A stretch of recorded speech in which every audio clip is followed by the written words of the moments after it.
मेरा नाम है बंटी प्रजापत और मैं आपको 12th की फिजिक्स पढ़ाने जा रहा हूँ।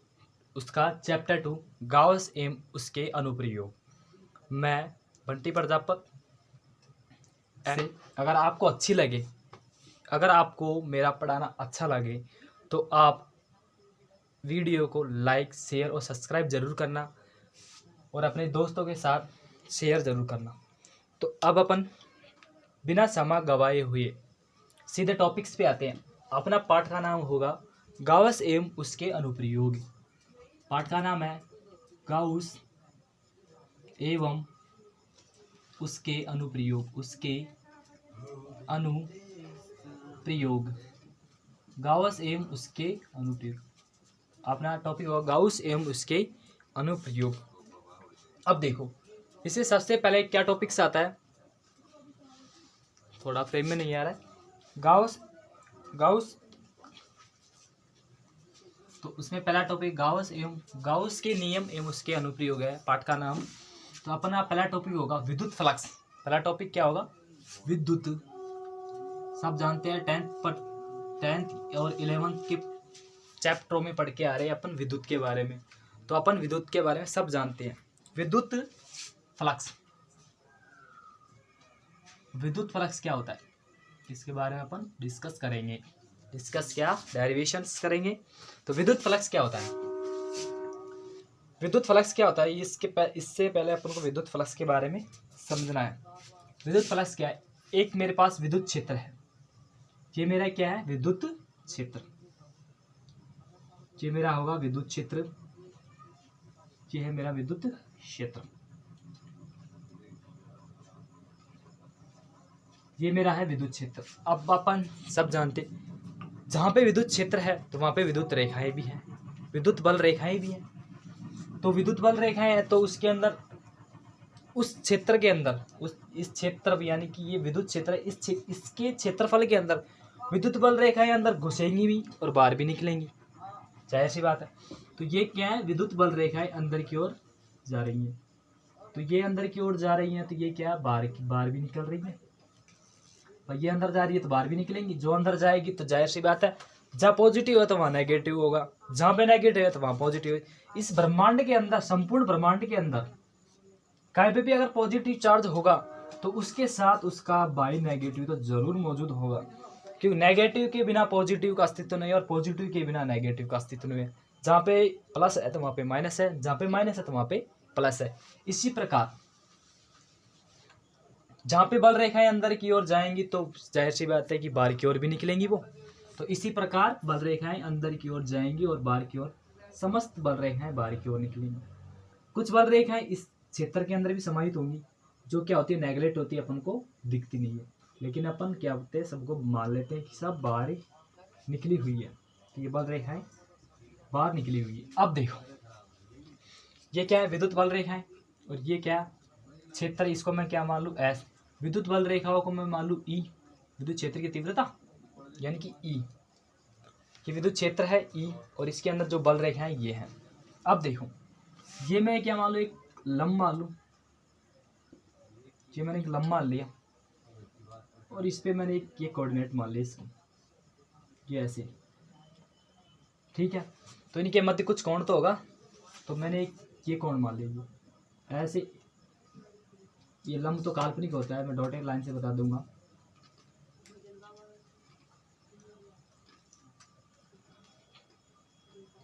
ये डॉटेड लाइन का एक लंब मान लो, काल्पनिक अभिलंब, जो तो आप 10th के अंदर पढ़ के आए हो। तो मैंने एक कोण मान लिया थोड़ा सा, क्योंकि अपना जो रेफरेंस है, जो सतह है, वो क्या है? थोड़ी सी तिरछी हुई है। क्यों तिरछी हुई है? अगर प्लेन के इस बोर्ड के समतल बनाता तो इसके अंदर बल रेखाएं अपन को मौजूद नहीं होती, दिखती नहीं। तो ये प्लेन क्या है? थोड़ा सा 3D विमीय में होती है, 3 विमाओं में होता है। ये कौन सा होगा? थीटा कोण मान लो, फाई कोण मान लो, आर कोण मान लो, जो आपको अच्छा लगा वो कोण मानो भाई। ये हो गया। तो इन दोनों के मध्य ये ई है और ए एस है, और ई और एस के मध्य कुछ गुणा होगा और विद्युत क्षेत्र की तीव्रता और इस फ्रेम के अंदर कुछ गुना होगा। तो ये क्या है? विद्युत फ्लक्स है। विद्युत फ्लक्स की परिभाषा क्या होगी? तो विद्युत फ्लक्स की विद्युत क्षेत्र में स्थित क्या होगी? विद्युत क्षेत्र में स्थित विद्युत क्षेत्र में स्थित विद्युत क्षेत्र में स्थित किसी पृष्ठ से विद्युत क्षेत्र में स्थित किसी पृष्ठ से गुजरने वाली बल रेखाएं, ये बल रेखाएं हैं, गुजरने वाली बल रेखाएं किसी विद्युत क्षेत्र में स्थित किसी पृष्ठ से गुजरने वाली बल रेखाएं की संख्या बल रेखाओं की संख्या विद्युत फ्लक्स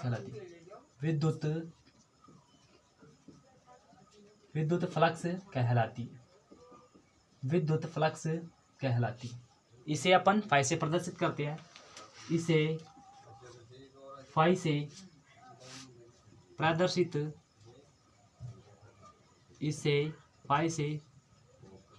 करते हैं। इसे किसे प्रदर्शित करते हैं? फाई से प्रदर्शित करते हैं। अपन जानते हैं कोई विद्युत क्षेत्र होगा, ये विद्युत क्षेत्र को संपूर्ण को मैंने क्या मान लिया, एस है। इसके अंदर विद्युत क्षेत्र की इसका क्षेत्रफल एस है और विद्युत क्षेत्र की तीव्रता ई है। तो जो ये संपूर्ण पृष्ठ होगा, ये पूरा पृष्ठ है, इसके अंदर कुछ बल रेखाएं अंदर जाएंगी और कुछ बल रेखाएं बाहर की ओर निकलेंगी। जो बल रेखाएं अंदर जाएंगी वो बाहर निकलेंगी, यानी कहने का मतलब है जो विद्युत क्षेत्र की जो बल रेखाएं हैं वो क्या है, बल रेखाओं की संख्या जितनी बल रेखाएं इसके अंदर आ सकती हैं वो क्या है, विद्युत फ्लक्स कहलाती है। इसे अपन किससे प्रदर्शित करते हैं? फाई से प्रदर्शित करते हैं।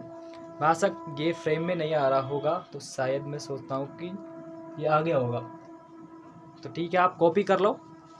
अब नेक्स्ट इसकी अतिरिक्त परिभाषा है, वो भी मैं आपको लिख देता हूँ। आपको एग्जाम में ऐसे ही करना है, पहले परिभाषा लिखनी है, उसके बाद डायग्राम बनाना है। अब इसकी नेक्स्ट परिभाषा भी एक अन्य परिभाषा और है जो इस चित्र के द्वारा आई हुई है। तो अपन इस डायग्राम के द्वारा इसकी नेक्स्ट परिभाषा लिखते हैं। तो इसकी नेक्स्ट परिभाषा क्या होगी, आप पैराग्राफ चेंज करके लिख लेना या इस डायग्राम के नीचे की ओर लिख लेना। तो नेक्स्ट परिभाषा क्या होगी, विद्युत क्षेत्र की तीव्रता, विद्युत क्षेत्र की तीव्रता ई, विद्युत क्षेत्र की तीव्रता ई, विद्युत क्षेत्र की तीव्रता ई तथा किसी समतल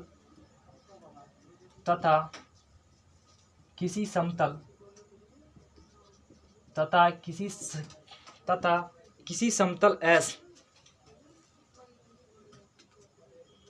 तथा किसी समतल की सतह ऐसे लग तथा किसी समतल की सतह का क्षेत्रफल एस, किसी समतल की सतह का क्षेत्रफल ब्रैकेट के अंदर लिखो एस, इस समतल सतह का क्षेत्रफल क्या होगा, एस होगा, तथा किसी समतल की सतह का क्षेत्रफल एस का अदिश गुणनफल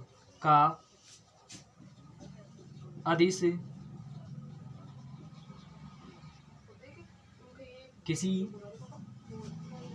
सतह का क्षेत्रफल एस का अदिश गुणनफल विद्युत क्षेत्र की तीव्रता कहलाती है।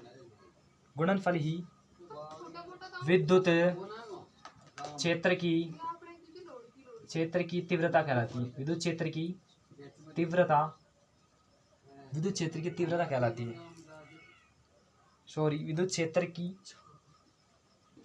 विद्युत क्षेत्र का फ्लक्स कहलाता है। विद्युत क्षेत्र का फ्लक्स कहलाता है।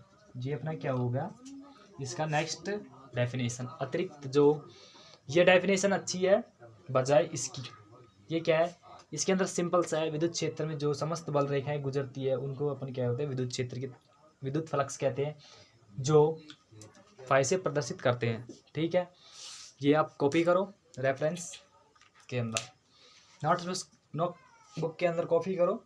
अब पढ़ते हैं अपन इसके कुछ अनुप्रयोग और पढ़ते हैं। तो देखो, पहले इसका ऐसा लगा संपूर्ण अदिश गुणनफल करो। इसका संपूर्ण का अदिश गुणनफल करना है, तो मैं यहाँ पे कर देता हूँ इसका अदिश गुणनफल। तो अदिश गुणनफल करना है इसका संपूर्ण पृष्ठ के लिए। संपूर्ण पृष्ठ, संपूर्ण पृष्ठ का क्या करना है, अदिश गुणनफल ई डॉट एस। इसका अदिश गुणनफल क्या होगा, ई डॉट एस का डॉट को हटाओ तो E cos theta E D S cos theta, E D S cos theta. अपन जाते हैं डॉट प्रोडक्ट को, जो सदिश का चैप्टर आएगा उसके अंदर पढ़ेंगे। डॉट प्रोडक्ट्स को 11th के अंदर आपने पढ़ा होगा, किसी भी बीच के अंदर डॉट्स आते हैं उसको हटाने के लिए अपन कोस थीटा से गुणा करते हैं, और जो वो क्षेत्रफल आता है उसको कुछ अल्फांश में लेते हैं जिसे डी एस करते हैं। ठीक है, ये डी एस कहाँ से है, क्योंकि कुछ अल्फांश ले रहे इस संपूर्ण पृष्ठ का, और इस डॉट को हटाने के लिए अपन कोस थीटा अप्लाई करना पड़ता है। तो ये इसके अंदर फ्रेम के अंदर नहीं आ रहा होगा तो मैं इसके नीचे लिख देता हूँ, ई डॉट डी एस बराबर, इसको क्या कहते हैं, ई D S cos theta, E D S cos theta. ये क्या होगा, विद्युत फ्लक्स, संपूर्ण पृष्ठ का विद्युत फ्लक्स ये होगा, संपूर्ण पृष्ठ का विद्युत फ्लक्स, ये अपना संपूर्ण पृष्ठ का विद्युत फ्लक्स होगा। अब देखो अंदर जाएंगी वो फ्लक्स क्या होगा, पॉजिटिव, बाहर निकलेगा वो नेगेटिव, या अंदर आएगा तो वो नेगेटिव, या बाहर निकलेगा तो पॉजिटिव। तो नेगेटिव फ्लक्स भी होगा और पॉजिटिव भी होगा। मैंने आपको एग्जाम्पल के तौर पे बताया था, जहाँ पॉजिटिव होगा वहाँ नेगेटिव होगा, जहाँ नेगेटिव होगा तो वहाँ भी पॉजिटिव मौजूद होगा। यानी कि नेगेटिव के बिना पॉजिटिव का अस्तित्व नहीं है और पॉजिटिव के बिना नेगेटिव का अस्तित्व नहीं है। तो इसके अंदर कोस थीटा का मान 0 करना पड़ेगा इसके अंदर, क्योंकि अगर मैं इसको, इस फ्रेम को थोड़ा सा ऐसे करूँ तो ये नीचे आएगा, ये एंगल जो थीटा बन रहा है वो नीचे होगा, यानी कि ये एंगल एक समतल में भी आएगा। अगर मैं इस फ्रेम को ऐसे घुमा दूँ, ऊपर कर दूँ, समस्त बल रेखाएं एक सुध में हो जाएंगी, एक समान में, यानी कि थीटा का मान, अगर कोस थीटा का मान 0 होगा यानी कि कोई बल रेखा नहीं होगी तो इसका मान अलग होगा, क्योंकि कोस 0 का मान अपन जाते 1 होता है। तो ई का यानी कि जो फाई होगा ये फाई के बराबर होगा, इससे फाई के बराबर लिख लो, जो फाई होगा वो क्या होगा, 1 होगा, यानी कि कुछ अस्तित्व होगा। और इसके अंदर अगर थीटा का मान 90 डिग्री होगा, अगर ये सीधा हो जाए ये एंगल तो क्या होगा, 0 होगा। और 180 हो जाए, कहने का मतलब है ये 180 हो जाए, फ्रेम वापस ऐसे घूम जाए तो ये क्या होगा, 180 डिग्री का। और अपन जानते हैं कोस 180 डिग्री का मान -1 होगा, जहाँ पे विद्युत फ्लक्स क्या होगा, ऋणात्मक। कोस 90 के अंदर 0 और कोस 0 के अंदर क्या होगा, विद्युत फ्लक्स धनात्मक। तो ठीक है, आप कॉपी करो, इसके अनुप्रयोग मैं आपको बताता हूँ अभी। शायद मैं आशा करता हूँ आपने कॉपी कर लिया होगा। तो अपन नेक्स्ट पढ़ते हैं।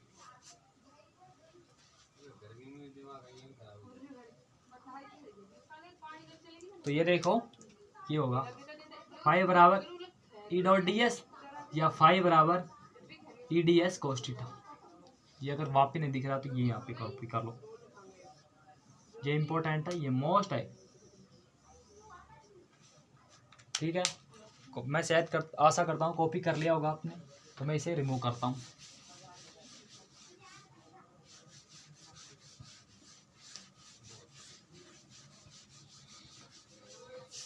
पहले मैं आपको डायग्राम वापस पुनः बनाता हूँ, क्योंकि डायग्राम की फिर जरूरत पड़ने वाली है थोड़ी देर में। ये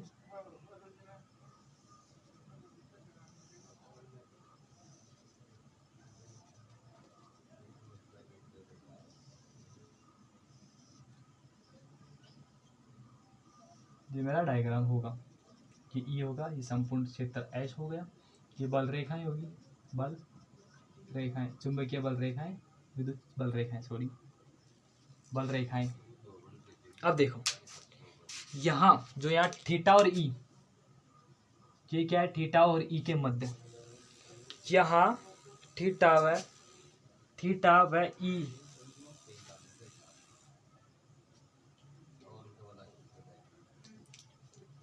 अब देखो यहाँ थीटा ई व क्षेत्रफल एस के मध्य अदिश गुणनफल होता है, के मध्य अदिश गुणनफल होता है, अदिश गुणनफल होता है। क्यों अदिश गुणनफल क्या होता है, क्योंकि ये डॉट के साथ मौजूद होता है। सॉरी, थीटा लिखना है यहाँ पे, थीटा कॉमा ई व क्षेत्रफल एस के मध्य अदिश गुणनफल होता है, जिसे क्या बोलते हैं अपन? विद्युत फ्लक्स। विद्युत फ्लक्स की 3 परिभाषा होगी, जिसे अपन क्या बोलते हैं? विद्युत फ्लक्स।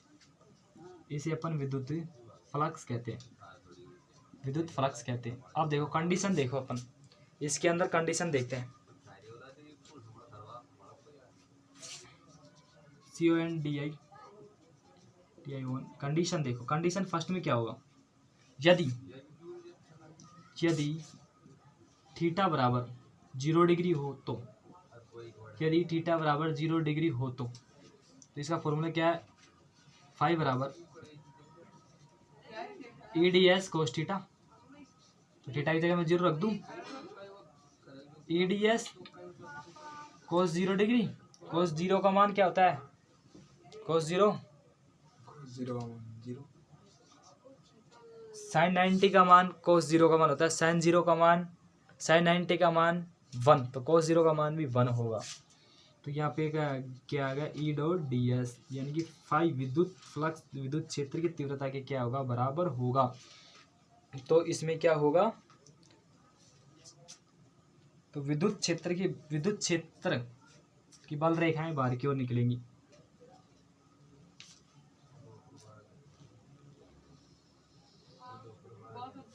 कंडीशन सेकंड देखो, कंडीशन सेकंड के अंदर यदि थीटा का मान कितना कर दूं मैं?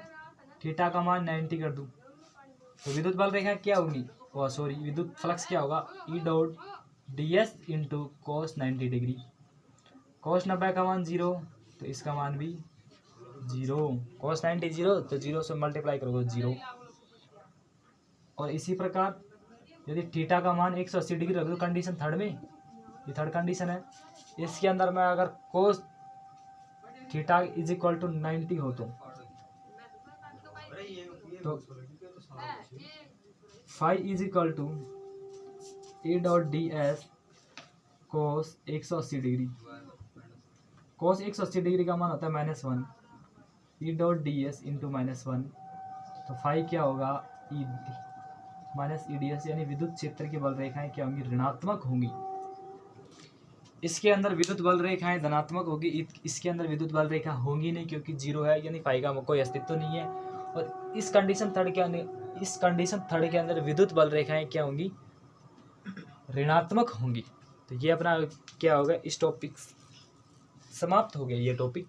अब अपन पढ़ते हैं नेक्स्ट टॉपिक के बारे में, जो अपन, चलो एक और चीज पढ़ लो, विद्युत फ्लक्स का मात्रक और पढ़ लो। अब मैं इसको कर देता हूँ रिमूव। विद्युत फ्लक्स का मात्रक, अपन विद्युत फ्लक्स का मात्रक देखते हैं। विद्युत फ्लक्स का मात्रक, विद्युत फ्लक्स का मात्रक क्या होगा? विद्युत फ्लक्स का मात्रक, विद्युत फ्लक्स का मात्रक, ये मात्रक, विद्युत फ्लक्स का मात्रक क्या होता है? तो अपन जानते हैं विद्युत फ्लक्स क्या होता है?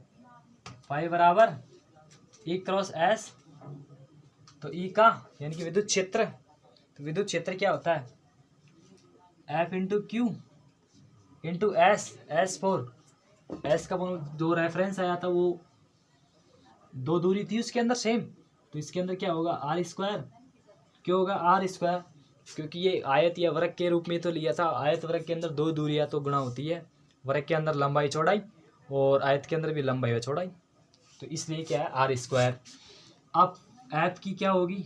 ऐप की विमा बताओ क्या होगी? ऐप का क्षेत्रफल, ऐप का क्षेत्रफल क्या होता है? F फॉर फोर्स, यानी बल, बल का क्षेत्रफल क्या होता है? F बटा Q, इसका क्षेत्रफल क्या होता है? तो F को, बल को किस में नापते हैं? न्यूटन। आवेश को, Q का मतलब आवेश, आवेश का कूलाम, आवेश का क्या होता है? कूलाम। और इसको डिस्टेंस को R², दूरी, डिस्टेंस R², तो इसका क्या होगा? न्यूटन बटा coulomb into R², C4 coulomb होता है इंटू R²। तो न्यूटन की विमा क्या होती है? न्यूटन की विमा m1L1T⁻² बट्टा, कूलाम की विमा क्या होती है? कूलाम की विमा होता है A1 into T1, A1 into T1, और दूरी की विमा L1। तो इसको सॉल्व करो, M1 L3 सो L2 होगा L2 और ये L3 t की पावर -3 क्योंकि t ऊपर जाएगा t की पावर -3 और a की पावर -1 ये क्या होगी, इसको करो बड़े ब्रैकेट में अंदर बंद क्योंकि विमा हमेशा बड़े ब्रैकेट के अंदर लिखी जाती है। ये 11th के फर्स्ट चैप्टर भौतिकी जगत के अंदर होगा जो अपन जानते हैं। ये क्या होगी, विद्युत फ्लक्स का मात्रक एवं विमा। विद्युत फ्लक्स का मात्रक क्या होता है, विद्युत फ्लक्स का मात्रक होता है न्यूटन बटा coulomb into R square, newton बटा कूलम इंटू आर स्क्वायर। ये होता है विद्युत फ्लक्स का मात्रक और इसकी विमा ये होगी। मिलते हैं नेक्स्ट वीडियो में। अगर वीडियो अच्छी लगे तो लाइक शेयर ज़रूर करना। आपके लिए जो मेहनत कर रहा हूँ वो मेहनत जाए नहीं जानी चाहिए। तो मैं आशा करता हूँ कि आपको अच्छी तरह समझ में आ गया होगा। तो वीडियो को लाइक शेयर और सब्सक्राइब ज़रूर करें। आज के लिए इतना ही, मिलते हैं नेक्स्ट वीडियो।